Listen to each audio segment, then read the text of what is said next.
Hello, friends. Welcome to episode 245 of the Laravel News Podcast. The date today is September 16th, 2025. With me, as always, is my wonderful co-host, Mr. Michael Dorinda. How's it going, my friend? Hello. I am going well. The sun is out. It's not cold sun either. It's nice. It is beautiful out. It's been a little bit. We've had a bit of a resurgence of the warm up here in central Illinois, and so it was Don't like hold on too long. 90. I know. I'm mourning the loss of it. But I'm excited for the fall days. I just wish it lasted a little longer. Are you one of those people that gets excited for fall because of the pumpkin spice latte? Because you know what's funny? No, I'm not a pumpkin spice thing. No, I don't know. I need to have one. I'll have a couple in the season, but I'm not a huge. I'm more like a apple cider guy. Like I love like apple cider. Like yeah, and like my son just went to like the apple orchard today on a field trip. So they came home with all sorts of like apple cider donuts and like special like I don't know honey and all the little things you get at these cool places. And so I'm looking forward to apple cider tomorrow, man. I'm stoked about it. So yeah, I love that time that that stuff and that time of year. It's fun. But no, not the pumpkin spice latte guy. I can't really do lattes anymore. I think I've been drinking black coffee for so long that any sort of like milk, anything in my coffee just makes me sick. I don't know. It's weird. Getting old, man. I know that I've got things that I need to do and we've got to keep this tight. But before we move on, can you explain to me creamer? Can you explain this to me? What? Because it's not cream and it's not milk, but it's called creamer. What is it?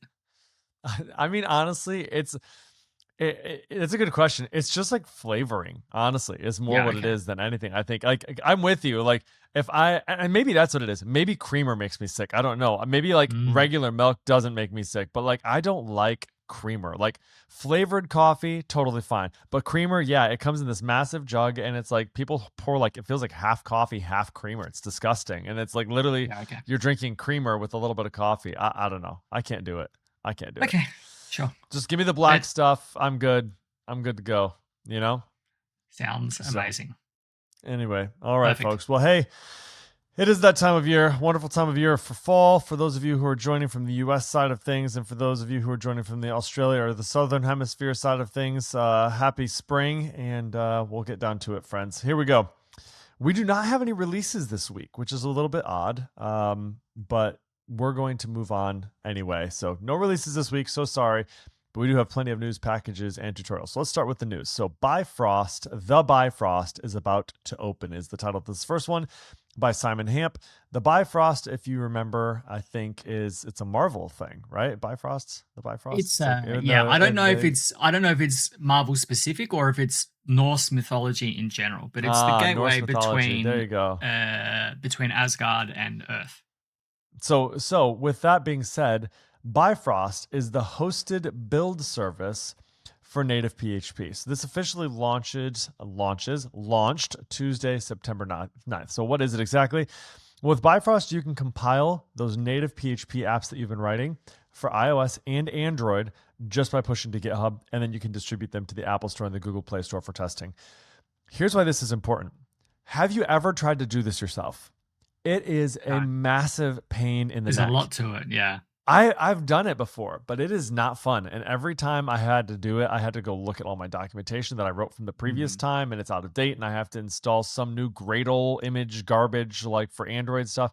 It's just a pain in the neck. And so this drastically eases the pain that you have to encounter when trying to ship your native PHP app to the App Store or to the Android Play Store, or the Google Play Store. So that means you can build iOS without needing a Mac. Also, you don't have to have a Mac. You can be building it on a Windows machine and then get a iOS package for Mac. So it's already saving developers hundreds of hours in build cycles. It's packed with upcoming features like over-the-air updates, right? So they can get an update without having to download a new version of your application.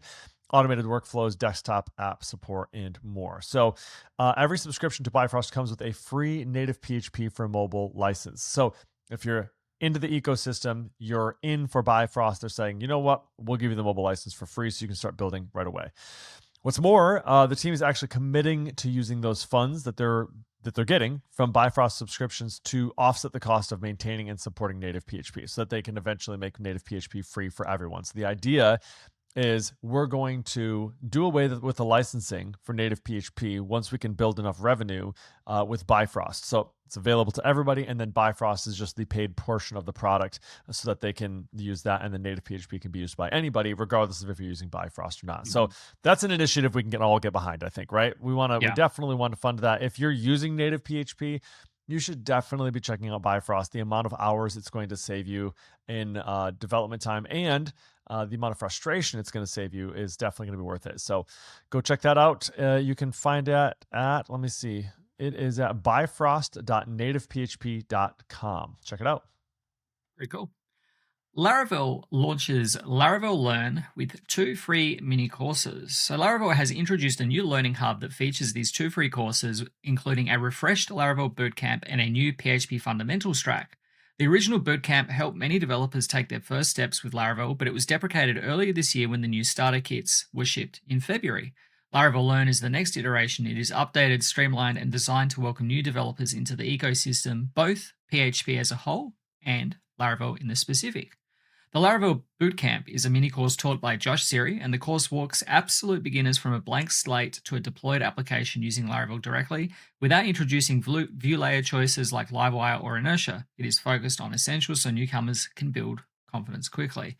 And presented by Christoph Rumpel, the PHP Fundamentals mini course covers the PHP basics that power Laravel. It is ideal for those brand new to PHP or anyone who wants a structured refresher before diving deeper into the framework.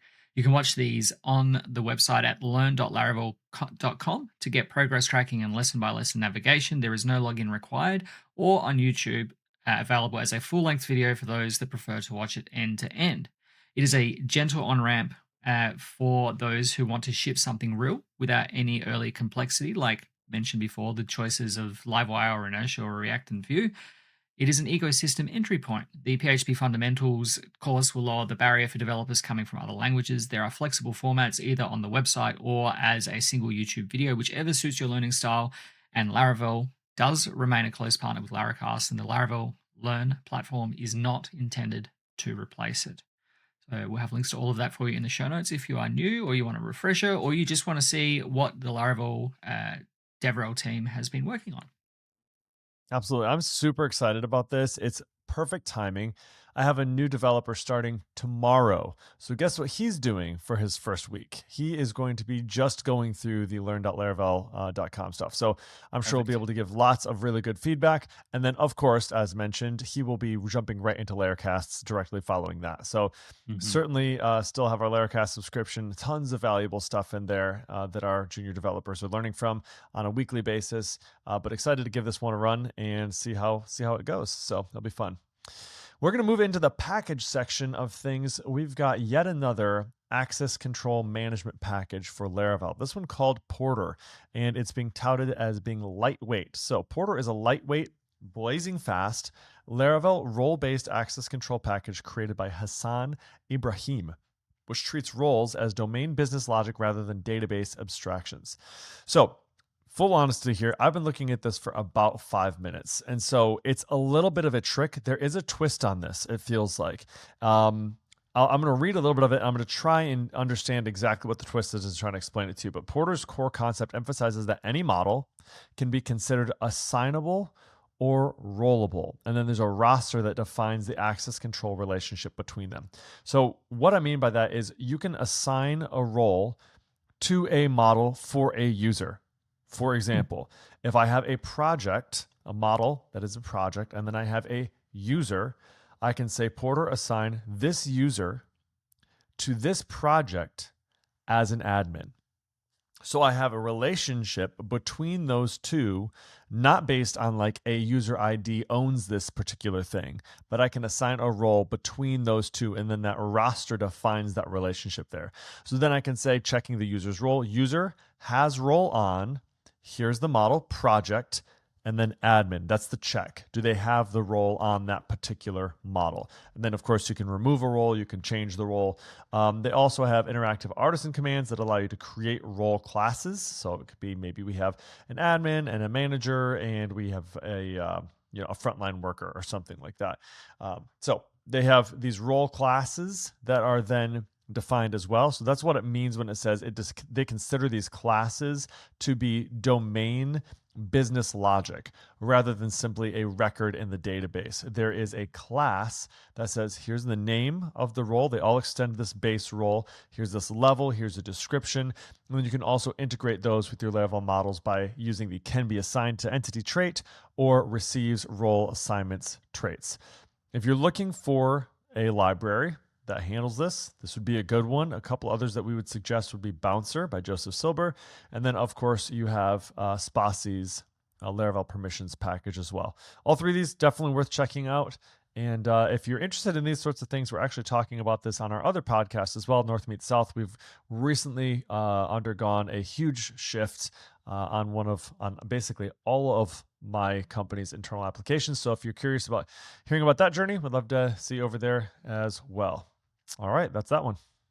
Cool. In many web applications, generating unique reference numbers for models is a common requirement. And whether you're building an e-commerce platform that requires order numbers, an invoicing system that needs invoice reference numbers, or an application that needs trackable identifiers, managing reference number generation can quickly become complex.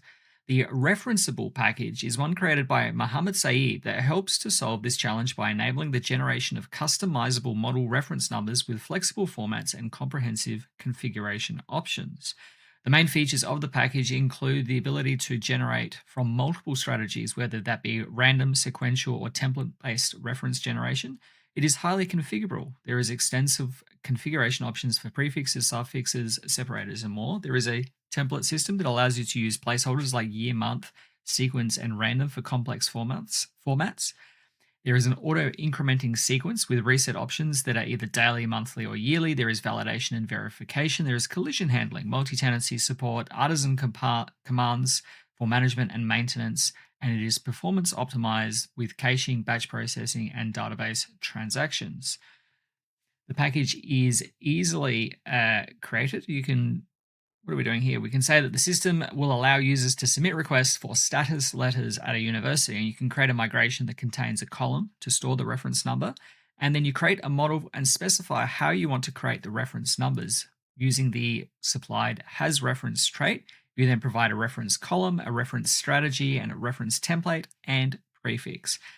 And instead of the template strategy, you can also use a random strategy or a sequential strategy.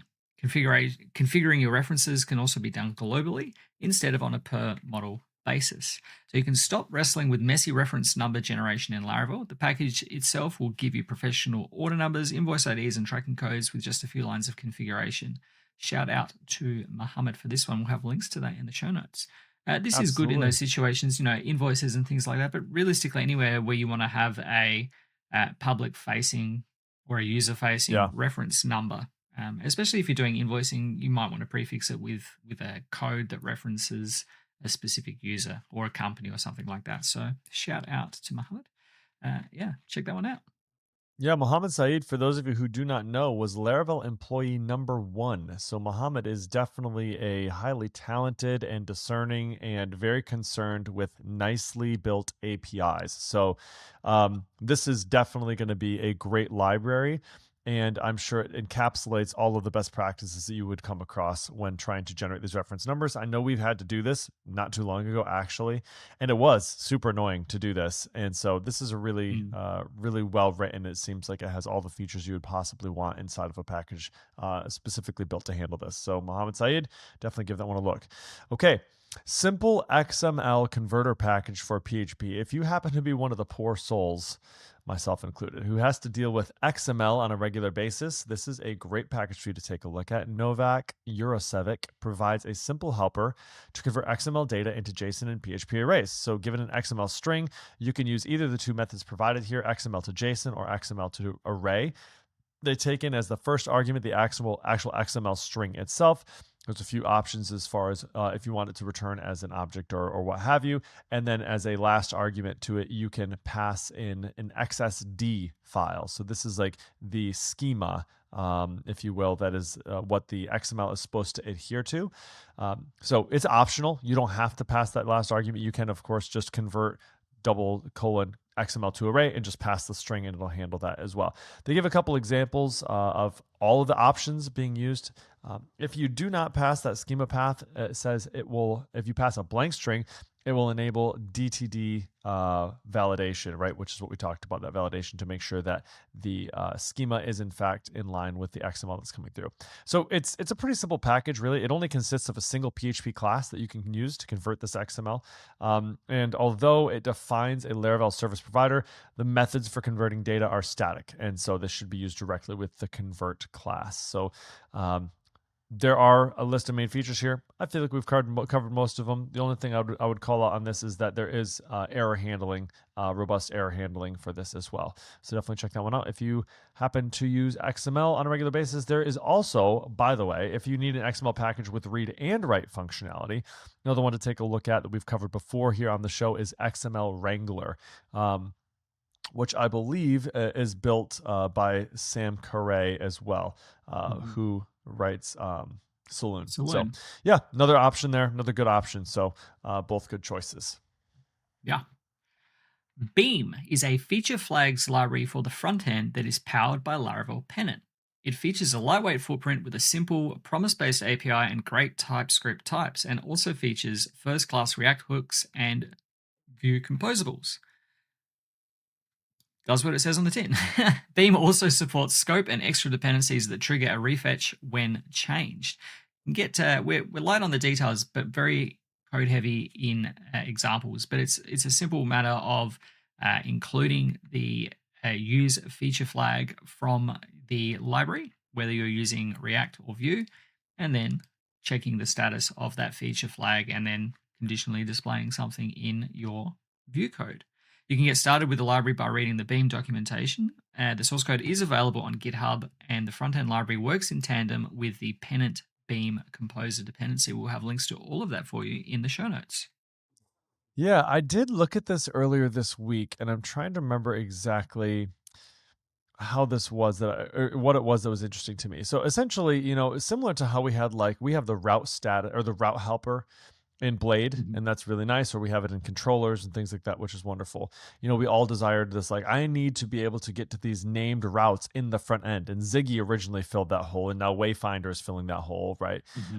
This is a similar thing, I'm sure, that people want to define those features one time. I want to define it on the Laravel side of things using Pennant, this first-class library. How do I now expose those to the front end? That's what this is attempting to do, right? It's saying, how can I check the feature for a particular user or for a particular team on the front end. And you'd think it'd be relatively simple, but there are things like scopes that you'd have to pass in from the back to the, from the front end back to the back as well. This does accommodate that too. So definitely a cool one. Check that out if you're trying to use feature flags on the front end. I know we are, but not necessarily in React. So anyway, interesting. Take a look at that one. Okay. Redacting model data. Michael, what does redacting mean? Redact, when they put out a list of things or a classified document or something like that. And they want to be transparent, but they put black lines through everything. That's it. Yeah. So if you feel like some, this is a classified document, we'll let you see all the text that doesn't matter. And we're going to redact out, we're going to black out the information that's maybe sensitive, right? Whether it be personally identifiable information or medical information or things like that. We all have, if there's any application of any sort of maturity, there's going to be things that you cannot expose outside of really confined parameters. So Redactable Models for Laravel Package is a package by Ashley Allen, good friend of the show, a longtime Laravel community member.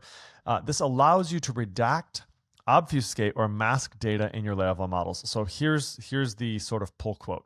When building web applications, you'll often need to keep hold of old data for auditing or reporting purposes. But for data privacy and security, you may want to redact that sensitive information from the data that you store. So this way, you can keep the rows in the database, but without the sensitive information. So the way that this package works is by implementing this redactable interface and then implementing those methods. So while you're free to implement them however you want, the package does provide some conventions to simplify redacting that data. Here's what the skeleton model and interface might look like. You're going to have a redactable contract that's going to be implemented, and then you're going to have a redactable function and a redaction strategy, and those are going to defined, or the redactable is going to define the criteria for which records are redactable. So it's I'm assuming what you're going to return from that is either just an array of columns that are going to be redactable, or you could do some function to determine which ones are redactable. And then how are you actually going to define the strategy and how those fields are going to be redacted? That's what goes into the redaction strategy. When reviewing this package, our author here, Mr. Paul Redmond, said he liked the mask contents strategy. So I'm guessing this is one that's already built in. And what this does is it will give you hints at which record you're looking at, should you need to cross-reference the real data, or it will give a small hint about the data without divulging it. So you could think of this as being like if you would never store a credit card number in a database. You would never, ever do that. But if we're using that as an example, you have your 16 characters or your 16 digits, and you would obfuscate the first 12 characters with stars. Star, star, star, star, star, star, star, star, star, 4242, right? And so the mask contents strategy does that. So you can say resolve the mask contents class out of the container, and then you can mask the field name with this character starting at this index and going for this length. And there's a couple different ways you could do that. This is all explained in the documentation. Here are the main features just as the bullet points. It allows you to easily define criteria around when to redact model data. And let me be clear on that too. An example that is probably most relevant for that would be if the data is older than a certain amount of days old, right? There might be this small window of time where you need that data to be accessible. And then once you've loaded it into a different system or whatever, it's no longer relevant and I'm going to redact that data. I don't need it. And so that really limits the scope of the data that's sensitive to being exposed, right? So that's where that method comes in. It's not just an array you're returning. You could return, you could use some intelligence there to determine which items that need to be redacted. An ability to mass redact data in models. So if you're loading this in after the fact, you can run that over all your existing models. Pre-packages reduction strategy. So it has replace contents, hash contents, mask contents. These are all strategies that ship with the package. And then you can also manually redact models programmatically, or have the ability to mass redact production data for test environments. So if you're needing to pull production data out and you're needing to seed your local data, you could say, when I do that, I want you to mass redact or obfuscate that data so that I can use it in my test environment without having to, risk the breach of any contracts that I might have. So there you have it. Ash Allen redactable models. Looks like a good one. If you have ever needed to export large amounts of data into various feed formats, the Feeds package for Laravel by Andrea Helder is an easy and fast way to export that data into feeds for marketplaces and other consumers. At the core of the package are feeds, which you can generate with the provided make_feed_artisan command. And once you create a feed, you can then define how it works, providing a builder method, which specifies how to get the data out and what a individual item looks like. Along with the main feed class, you've always also got a feed item class, which defines what each item in that feed should look like. The feeds are generated via the feed generate command and produces feeds in static files that are stored in the public folder by default. The documentation includes recipes for common formats such as XML, sitemaps, RSS, and more. The main features include chunked queries to the database, a draft mode during processing, easy property mapping, and the ability to generate feeds, sitemaps, and more. So I think Sparsy had a package that did the sitemap specific stuff. This gives you a few different formats in terms of how you can spit that out as well. So we'll have links to all of that for you in the show notes. Awesome. GeoGenius is the next one on the docket here. This is a package for Laravel, and with a name like GeoGenius, you might think that this only handles something like geolocation, but it does not. It does more than that. This flexible package handles geolocation, but in addition to that, it will handle time zone management, multilingual support, and more. So what it'll do is it takes the IP address of your visitor, and then it retrieves detailed IP-based location data. So what is the most likely location that they're visiting from based on the IP that they're visiting from? And then it will detect from there, in addition to their location, their time zone, the correct locale. It will even initialize a fully functional phone input field with a country picker and validation. It's all seamlessly integrated into your app. So you have Laravel GeoGenius, locate visitor, get country, get time zone, get latitude, etc. It also, like I said, provides time zone detection, and conversion for the time zone as well. So automatic time zone detection, time zone conversion helpers, country picker phone validation. It's lightweight, dependency free. There's no jQuery or front-end frameworks that are required. It is compatible with Livewire, which is a big one. It has a configurable detection strategy so that you can customize the detection method per your own app requirements. Maybe it's not super accurate in the way that it handles a particular country, and so you need to be able to override that. You can do that here. It does have migration and artisan support, so you can add your own time zone columns effortlessly into other locations. It's got caching and offline support, and it's also multilingual ready. So it's got built-in translations and auto translation support. So check that one out if you have to deal with those sorts of problems, which more and more of us do. Thank you, GeoGenius, for that one. Into the tutorial section, we have a few of them for you this week. First up, simplifying form validation with Laravel Livewire's validate attribute. In version 3 of Livewire, the validate attribute was added, which transforms how developers handle form validation within their Livewire components. This powerful feature enables validation rules to be declared directly on component properties, creating cleaner and more maintainable code structures. The attribute itself eliminates the traditional need for separate rules arrays by co-locating validation logic with property declarations, and this approach provides immediate clarity about what validation constraints apply to each field. So I will have a link to that tutorial for you in the show notes. Awesome. Speaking of Livewire, we've got two more. I'm going to talk about this one quickly, which is that the title of this is a little bit confusing, but it's important to mention it because if you're going to look this up later, you're going to want to know what it is. It's creating responsive component networks with Laravel Livewire's on-event system. So what we're talking about here is this idea that we need to be able to build interconnected components with Livewire that communicate seamlessly.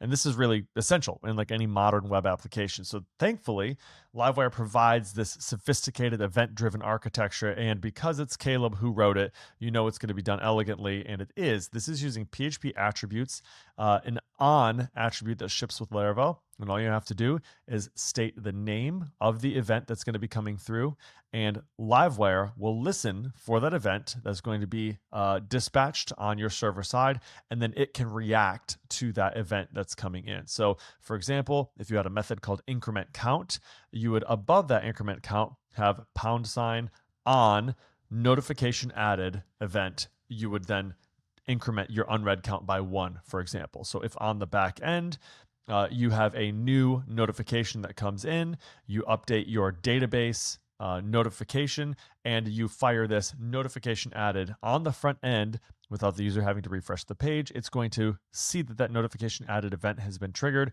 It will go ahead and update the Livewire component and also reactively update the front end for you.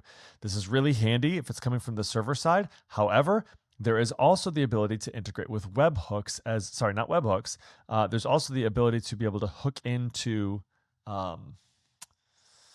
Echo as well. So if you happen to be using Echo and you're using Reverb and some, or Pusher or whatever you might be using, you can also on this say on, and I think it's Echo : and then the name of the event. And so you can listen to front end events that are coming in as well and trigger those really easily inside of your Livewire component. So really, really great stuff. We are using this all over the place. Would highly suggest checking this out if you've not yet. Livewire version 3 also changed how the wire model attribute works, making it one of the few breaking changes from version 2. In version 2, wire model was live by default, sending a request to the server after every keystroke, and this did cause performance issues with too many server requests, especially on text inputs. In version 3, the team made wire model deferred by default, which means that the client side gets updated on every change, but the server side gets queued until an action is performed, like clicking a submit button. So if you wanted to preserve the old behavior to sync changes immediately, you needed to use wire::model.live. So this talks about how you would go about creating real-time form updates using the wire model live, when you might use it, how you might throttle that so that you're not sending too many requests, or to debounce. So where throttle will give you will limit the number of keystrokes that you can send, debounce will then wait until a user stops typing. But the throttle is, as I said, going to send requests at regular intervals. So we'll have some code examples and some more details there for you as well. Thanks to Harris for putting that one together.